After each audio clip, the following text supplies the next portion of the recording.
Radio Metropol, 40 años después, las voces de una historia que merece ser recordada.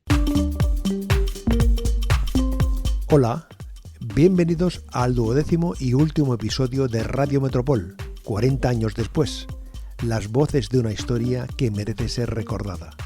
A lo largo de las últimas semanas, hemos recorrido los pasillos, los estudios y las vivencias de aquella emisora que marcó una época desde el barrio de Sant Ildefons en Cornellà. Hoy cerramos este viaje colectivo reuniendo algunas de las reflexiones y recuerdos que han articulado esta serie, sumando además nuevas miradas que completan el mapa de lo que significó el 92.5 FM. Volvemos al origen, a cómo se gestó la idea y cómo se puso en marcha la técnica de Radio Metropol. Siempre decimos y siempre lo hemos comentado de que el cierre fue una decisión política, Sin duda. que es una decisión política que con advertencias las demás emisoras tuvieron por posibilidad y oportunidad de cambiar de dial. Justo. Y nosotros no nos dieron esa posibilidad porque nos prometieron otro dial que ya estaba ubicado, que a posteriori también fue ubicado políticamente a otras personas.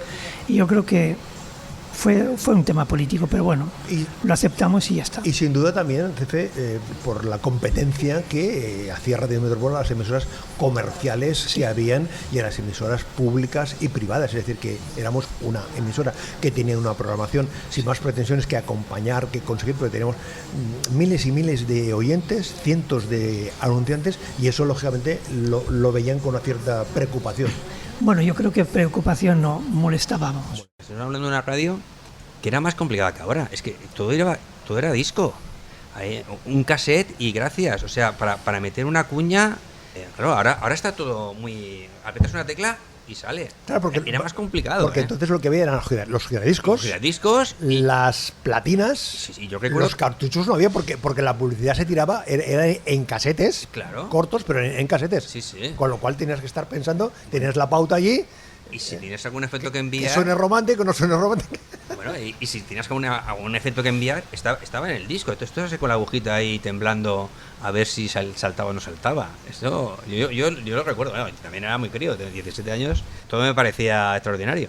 Esta etapa mía, de este intercambio mío de conocimientos, aportarlo, y a su vez yo aprender de ellos, ¿sabes? Porque es que era un 50-50. Yo tengo muy buen recuerdo, de verdad, muy buen recuerdo. Además, si visualizo, aparte que pueda visualizar ahora yo sentado en el control y sentado, porque estuve en los dos sitios, y sentado en el estudio, yo, ¿sabes de qué me acuerdo? Del rato que yo estaba antes, a lo mejor preparando un poco mi espacio, demás, en el bar de abajo. En el Romantic. En el Romantic, que en la tele estaba, creo que era Dallas, allí de fondo, y yo con mi café con leche, o con mi pincho de tortilla, o con mi, ¿sabes? Con lo que sea, pero ¿sabes? Todo con mucho agrado, y casi me emociono, de verdad. Significó mucho, y significa mucho. Porque todo fue, aunque yo aportara, como te he dicho, también fue un aprendizaje para mí. Con la emisora en marcha, el día a día lo construían las voces que acompañaban a los oyentes en cada franja horaria, desde la información de proximidad hasta la creatividad publicitaria y el entretenimiento que caracterizaban a nuestra programación. Escuchemos a quienes dieron forma a aquel estilo de hacer radio. Teníamos bastante audiencia. Yo el teléfono no paraba de sonar toda la noche, era algo impresionante. Yo recuerdo, como oyente te hablo, sí. Más del papel que jugaba en la radio, que me sorprendía gratamente la catarata de saludos que en un momento determinado empezabais con las pastelerías, con las panaderías, sí. con la gente que estaba trabajando, le dabais nombre y apellidos. Sí, señor. Es decir, con lo cual, eso es una complicidad tremenda, ¿no, José? Una complicidad tremenda. Y una responsabilidad, ¿no? Tenías que respetar muy mucho a esa persona que te está escuchando, pero tenías que tener complicidad con ella. ¿Tú sabes lo que era salir a la calle y estar con ese público que te escuchaba? Es que yo... ahora le llaman baños de multitud, que se lo suelen dar o el político de turno o el futbolista de turno, pero nosotros, en versión pobre, lo tuvimos. Y era precioso, era hermoso. Te saludaba la gente, te quería. ¿Cómo llegaste tú a Radio Metropol? Pues la ¿Picaste verdad... alguna puerta? ¿Conocías a alguien? ¿Llamaste? ¿Pediste una canción? ¿Cómo fue? Sí, ahora mismo, de verdad que no tengo en la memoria. Es que han pasado muchos años, es que han pasado 40 años de Radio Metropol. 40 años después, esa forma de hacer radio, Paco, ahora tiene sentido? ¿No tiene sentido? ¿Ha cambiado la sociedad? ¿Ha cambiado el mundo? ¿Ha cambiado la vida? ¿Hemos cambiado nosotros? Sinceramente, yo creo que hoy está todo tan mecanizado, está todo... Pero tan... amigo, los sentimientos, las emociones no. Claro, no cambian, claro que no cambian. No hay ningún algoritmo que sea capaz. No. Si te refieres a la IA, por supuesto que no. Eso se siente y se habla con el corazón. Y esa transmisión de sentimiento y de claridad que uno quiere transmitir a las personas, yo creo que hay muchísima gente ahí fuera que está esperando de encontrar algo que le haga sentir lo que realmente siente. Hoy en día está todo muy automatizado, está todo muy mecanizado, está todo, pues, aparte de internet y inteligencias artificiales y tal, pero todo eso yo creo que suena a hueco. Las cosas han cambiado. Oh, mucho, de verdad, lo he hecho mucho a faltar. ¿Sí? Uf. ¿Echas a faltar, Pedro, el vínculo, el cariño con los oyentes? Sí, con los compañeros. Yo tenía una amistad con todos. Lo que va contando todo el mundo es que había buen rollo entre los compañeros, entre la gente de la radio. Sí. Había buen ambiente. Sí. Además, luego se complementaba, acababas el programa, yo te hablo por mis horarios, que luego por la tarde, noche, aterrizabas aquí en el Romantic, entonces compartías, en fin. Sí, buen rollo. Y luego también que me tocaba trabajar muchos turnos el fin de semana, ¿eh? Sábado y domingo venía yo. ¿Complicado? No, es que siempre me ha gustado. A mí la radio siempre me ha gustado. Yo, fíjate, a tiempo de ahora, yo haría radio. ¿Sí? Yo todavía presentaría un programa. Yo empecé en Radio Metropol, era muy jovencito y trabajaba en alguna que otra emisora de la zona, y cuando apareció Radio Metropol enseguida fui a pedir que me dejaran hacer un programa. De la mano de José María San Félix y de Ceferino Cuadrado, hacía un programa los sábados por la mañana desde las 10 hasta la 1, creo recordar. Un programa variado donde la gente llamaba y pedía canciones. Bueno, pues publicitariamente entró un cliente que era Discoteca Lennons. Bueno, pues yo hacía el patrocinio de esa discoteca en el programa, hacía varias menciones de las fiestas que hacían y de las actividades que tenía en la discoteca. Mi andadura por la radio pues ha sido fantástica. Yo tengo muy buenos recuerdos de todos los compañeros que conocí e incluso de algunos que más tarde he vuelto a escuchar gracias a estos podcasts que ha hecho Manolo Garrido del recuerdo de Radio Metropol, de las voces de la radio, que eso es importante. Pero si algo definía a Radio Metropol era la cercanía, la complicidad con la audiencia a través de la música y la pasión de quienes estábamos delante del micrófono. Me consideraba que tenía una familia enorme, sí, porque la gran mayoría de la audiencia que yo tenía pues estaban en La Modelo. ¿Y qué tal esa experiencia? Y estaban en Barras, que eran las mujeres. ¿Y cómo contactaban contigo? Correo postal. Correo postal. Sí, correo postal. Bueno, llegaban a la emisora... Cientos. Cartas y cartas y cartas. Conservo fotos, hay cartas todavía. Y justamente hace nada, muy poquito tiempo, fui a Puertas Abiertas de La Modelo y estuve paseando por la 4ª y la 5ª galería y me puse en la piel de los que estaban allí y que el refugio que tenían emocional era la radio.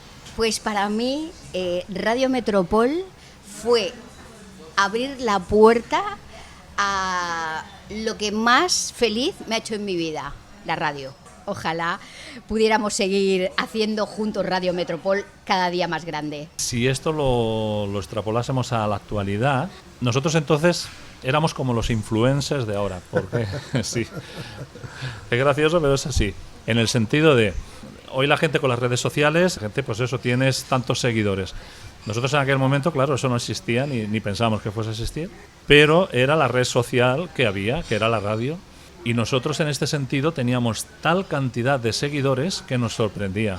Oye, cuando oyes las palabras Radio Metropol, ¿cuáles son los primeros sentimientos que te vienen al corazón y a la mente? Pues que ahí empezó todo, ¿no? Que ahí empezó la carrera profesional de lo que uno quería ser. Yo, como la mayoría de los jóvenes de mi generación, tenía un plan A y un plan B. El plan A era ser futbolista. ¿Ah, sí? No daba de sí. Sí, no daba de sí.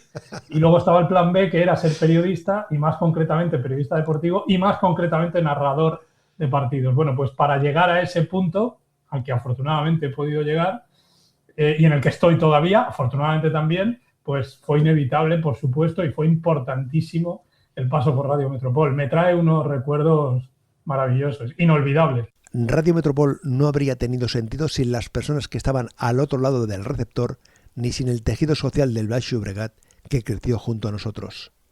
Para entender la dimensión real de la emisora, es imprescindible escuchar la voz de sus oyentes y de las entidades que formaron parte de nuestra historia. Me llamo Marisa de Madrid, vivo en Santa Coloma de Gramenet y me siento muy feliz, muy contenta de que hayáis pensado en mí para celebrar o recordar Radio Metropol después de 40 años. Yo es que siempre he sido persona de que me ha encantado siempre la radio, mucho, desde muy jovencita. Y aquí escuchaba en casa una, pero no me acababa de enganchar, no sé por qué. Mi marido Miguel me dijo, nena, yo escucho en el trabajo Radio Metropol, ¿por qué no la empiezas a escuchar a ver qué tal? Y me dijo, te gustará, porque es tu estilo. Puedes pedir canciones de Julio Iglesias, del cantante que tú quieras, puedes participar, puedes llamar, opinar. Dice, eso a ti te va. La verdad es que gracias a mi marido Miguel disfruté desde el año más o menos 80, finales de 84, primeros de 85, Radio Metropol.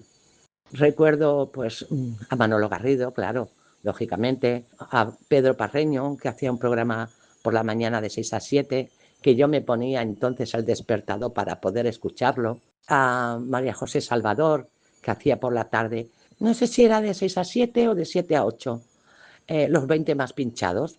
Ese me encantaba. Además, ella era muy simpática, muy graciosa y lo sabía hacer muy bien. Atraía a la gente que llamásemos. Y me supongo que, claro, no tengo que explicar de qué iba este espacio, ya que todos creo que escuchábamos Radio Metropol. Pues era conseguir que de 20 canciones una llegase al primer puesto. Y entre que se lo comenté a todas mis amigas, a mis familiares, todos escuchábamos Radio Metropol a partir de que empecé a sintonizarla yo. Y conseguimos llegar al puesto número 1 a Gonzalo. La canción era Gigante de Papel. Y me sentí muy contenta porque me gustaba mucho esa canción. Luego también, pues claro, recuerdo, como no, a Pepe Tejada por la tarde, a Montse Garrido, a Paco Muñoz, Antonio León, creo que era técnico, sí, Y en fin, lo único que me dio muchísima pena, mucha pena, que la cerrasen. Mucha, porque era mi compañía todo el día. Yo ponía la radio por la mañana a Pedro Parreño a las 6 y ya no la quitaba hasta por la noche. Todo el día tenía Radio Metropol. Incluso tenía un cassette de aquellos antiguos que cuando tenía que salir por circunstancias, pues lo grababa y luego cuando volvía a casa lo escuchaba. Eso lo he seguido haciendo durante muchos años. Luego ya he seguido la trayectoria de Manuel Garrido, cuando de Radio Metropol se fue a Radio Sabadell. En fin, he seguido toda su vida profesional en la radio. Y me siento muy orgullosa que todos vosotros hayáis pensado en mí, porque yo siempre pensaba que había sido la oyente más fiel. Que me disculpen los que también se han sentido como yo. Pero Radio Metropol para mí fue el inicio de unos días en casa, feliz, entretenida, divertida, con ganas de que acabase uno para que empezara el otro, que también me gustaba y quería participar. Fue mi compañía durante mucho tiempo, hasta que desgraciadamente pues la cerraron. Pero he podido seguir disfrutando del buen hacer de todos vosotros, tanto en Radio Metropol, Radio Sabadell, en fin, en todos. Y muchas gracias. No, y perdonar si me olvido de algún programa, es que ya han pasado 40 años. Pero muchísimas gracias y para mí es un honor participar en esto y en cualquier cosa que necesitéis. Muchas gracias. Conversamos con uno de los fundadores, el fundador de la Hermandad de Nuestra Señora del Rocío de Cornellá, Narciso Muñoz. Bueno, la emisora pues, surgió porque José María Sanfeli y Pedro Gimbaso entonces se agregaron a la hermandad. Se escucharon que había una hermandad de Cornellá y total, como Pedro, sabes tú, que Pedro es un conocido de Rocío y de ahí pues surgió una gran amistad y fue cuando la hermandad se empezó a conocer. Hablabas tú de José María Sanfélix, que en ese momento en la radio, en Radio Metropol, él tenía un programa por la mañana y me contabas que fue determinante, ¿no? La colaboración que había entre la hermandad y la radio en ese momento, ¿no? Yo creo que si no llega a surgir Pedro y él, la hermandad, pues... Pero bueno, ahí está la cosa. Hablábamos hace un momentito de personas que estaban en Radio Metropol y que colaboraron de forma activa. Hablamos de Pedro Gilmazo, que diseñó el Sin Pecado de la Hermandad y es el autor del logotipo de Radio Metropol, de José María Sanfélix, uno de los propietarios, que además realizaba un programa por la mañana, que me contaba Narcis, que además un programa semanal prácticamente dedicado por completo a la Hermandad. Dedicaban un espacio y cada...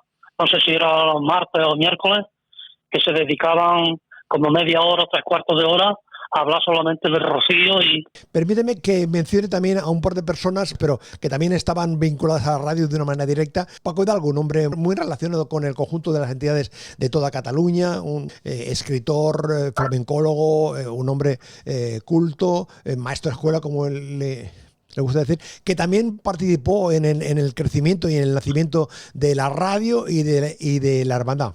Hidalgo fue también una buena pieza para nosotros, incluso lo tuvimos de hermano mayor. También tenemos que mencionar, Narcis, a la señora Matilde, que era la vecina del rellano de la emisora, que era la madrina de la radio. Incluso tengo fotos con ella en la caseta, porque rápidamente cuando surgió eso de que ella se enteró de la hermandad y eso, rápidamente se hizo hermana de la hermandad. 40 años después, estas voces demuestran que la radio hecha con cercanía, pasión y compromiso deja una huella imborrable en la memoria colectiva. Gracias a todas las personas que han hecho posible esta serie documental y sobre todo a ti, por habernos acompañado en este viaje al corazón de la comunicación local. Para poner el punto final a esta historia que merecía ser recordada, nos quedamos con las últimas palabras de Ceferino Cuadrado. Mira, yo creo que de qué escoger todos los apuntes, que cada uno que viene, tomarlos, tú te ríes, pero... Hay ganas, Cefe? Hay ganas. Hay ganas. Hay muchas ganas. Hay muchas ganas. O sea, no podemos decir que no, tampoco podemos decir que sí. Que sí. No, pero yo creo que hay muchas ganas. El tema de las emisoras de radio no es lo mismo que antes. Ha cambiado todo. Ha cambiado todo, pero yo creo que con la profesionalidad que tenemos por detrás, yo creo que nos podríamos adaptar. Ahí queda eso. Radio Metropol, 40 años después. Las voces de una historia que merece ser recordada. Sintoniza Radio